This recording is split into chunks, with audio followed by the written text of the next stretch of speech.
We're down in Edinburgh working through some concepts for our beer v wine dinner. We've got Giles here, Master of Wine from Alliance.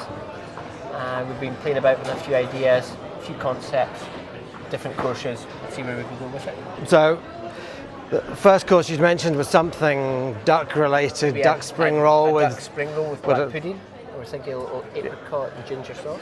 Yeah. So what we thought for that was unusually start off with a red. I don't think this dinner is going to be like any dinner that has ever been before in terms of sticking to formalities. So we're going to start the dinner with a red wine, and this bizarrely labelled one called Casamata, which means crazy house.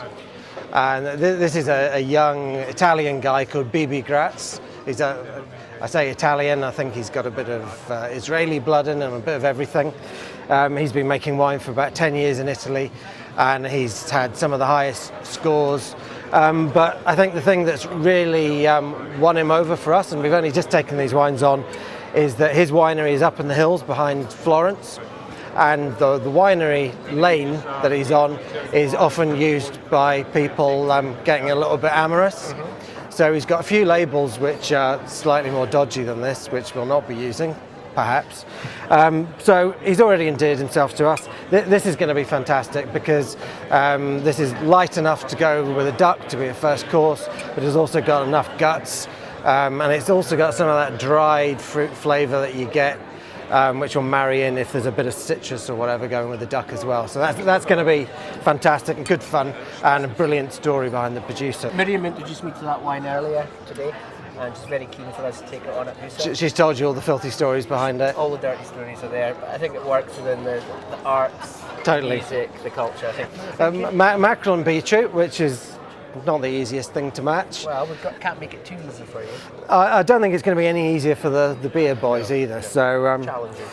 So what we've done for this one is we're in Spain here. We're in I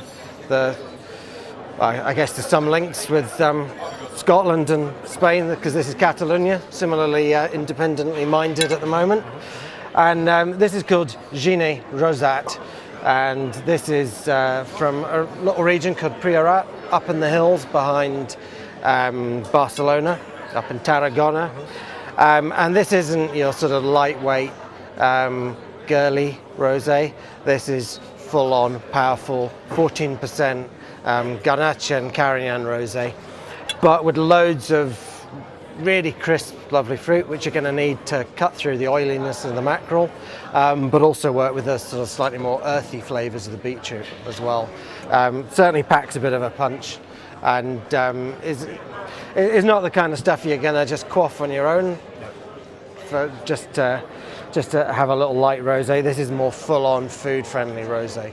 And if you're looking at something that packs a punch, I think this is a wine you're quite familiar with already. We do it at Musa, and it's a great favourite of ours. This is going to be paired up with the mutton dish, for braised mutton for the main course. This is made by a guy called Norrell Robertson. He's an MW as well, but he's one of the slightly more wild MWs. He's originally, I think, from Brecon. And he's arrived in this backwater of Spain called Calatayud via France, Chile, New Zealand, all over the place. And he's set the cat amongst the pigeon in Spain. He doesn't do things by the rule book. He's done everything differently to what the local regulators want. And this wine, called El Puño, that means the fist. And it's a kind of revolutionary fist. I'm doing everything differently. And that works well with Brewdog and what they're doing against the camera. Absolutely. So this is totally running against everything else. This is a region that was totally run down. It's poverty stricken. They were taking the vines out because they were small and they were gnarly and they didn't make much fruit. And that's not the way that big business works. So he's rescued a lot of these vines, and this is from really high altitude vineyards. He's working really hard to make this wine, and what comes out in the end is this. It's a big wine. It's 15% alcohol, but it's got great purity. It's perfect with lamb. The Spanish eat lamb all day long, especially up in the north. So it's a natural marriage made in heaven, but with a real twist on it. This is made by a pretty radical Scot working in the middle of Spain. It's famous for sticking the two V's up to the... Yeah, you've got another wine on the list called Dos Dedos de Frente, which basically means most of the regulators there don't do things the way he would like them to do. Yeah. So Dos Dedos de Frente means you don't even have 2 fingers of brains, and it also looks like sticking the Vickies up. So he's quite a colourful guy.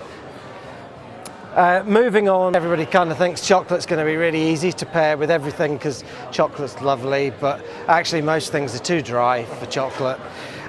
So we've gone really offbeat for this. We're not a spirits company. We don't really subscribe to all the big brand spirits ethos, as I'm sure probably Brewdog don't either.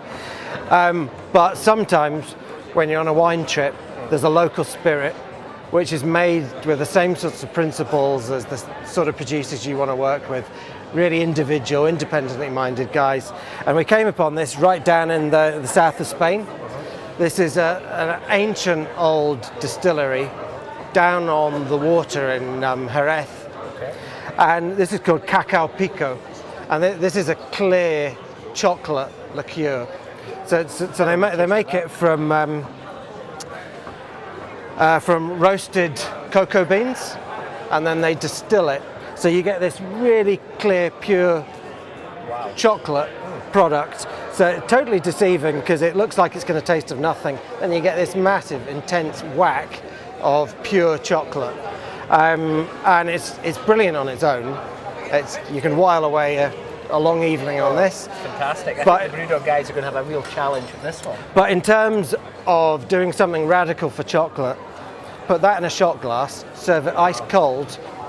There's a few other alternatives that we could throw into the mix for chocolate on the night, but on the hoof, I think this is about the most radical we could. I think it's going to kick off. So that's a good bit of fun, and that's totally radical for what we do in terms of wine. It's not really what we're at. And then for cheese, this all comes down to whatever cheese you're actually going to serve on the night. But in general, most people make the mistake of serving red wine with cheese, and if there's any blue there, then red wine and blue cheese is disgusting. Don't go near it. Most people should be drinking certainly not beer, but dessert wine with cheese. That's going to be the best bet. It works really, really well with blue cheese, and this is brand new to us. This is a bit offbeat. Label looks a bit funny, but this is from the Basque region of Spain. So there seems to be a bit of a separatist movement going on tonight with all the with all the Catalonian stuff. So this is quite topical. This is from the Basque region in northern Spain. It's called Itzas Mendi. And this is made from that well-known grape variety Hondarribia Zubia, which sounds a bit more like Japanese car than grape variety. But this is a late harvest example of something. If you went into a local bar in San Sebastian or whatever, they'd be serving a wine called Chacoli, which is made from this. And they generally have a glass down there and their arms up there, and they'd be pouring it from great height and frothing it up in the glass. This is a kind of new style producer that's making slightly more serious. But this is their late harvest one. It's got really good, fresh, limey acidity to it. Just enough sugar to balance out the cheese. And it's going to throw everybody's palate off balance. So when it comes to trying to pair the cheese up with beer, no chance. Excellent. Looking forward to this. Give that a wee taste.